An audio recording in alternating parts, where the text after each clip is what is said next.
Je resterai au service des Français et du côté des Français.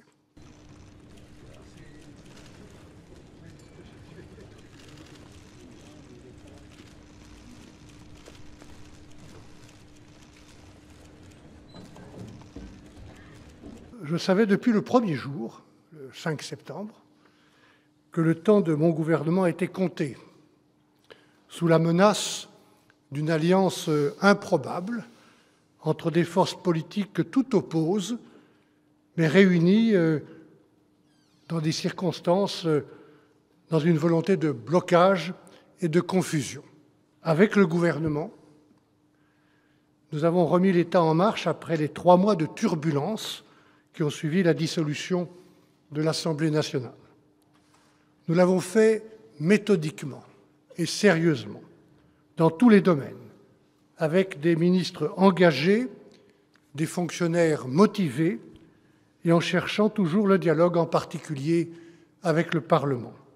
Des engagements qui pourront, je l'espère, Monsieur le Premier ministre, être confirmés, poursuivis, consolidés.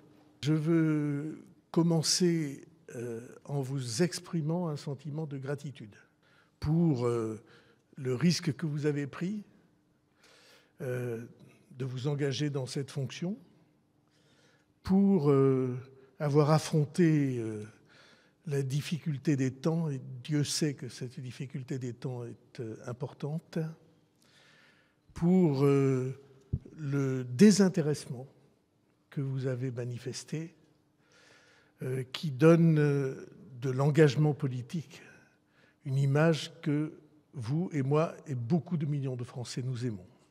Je sais que les chances de difficulté sont beaucoup plus importantes que les chances de succès. Je n'ignore rien de l'Himalaya qui se dresse devant nous, de difficultés de toute nature. La première est budgétaire, naturellement, puis politique, et puis de l'éclatement de la société où nous sommes. Je sais tout ça. Je pense qu'il faut essayer.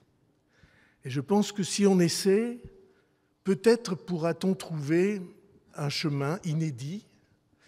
Et ce chemin, en tout cas, je sais de quoi il est marqué. Il est marqué de la volonté de réconciliation. Si je peux, à mon tour, j'essaierai de servir cette réconciliation nécessaire. Et je pense que c'est là le seul chemin possible vers le succès.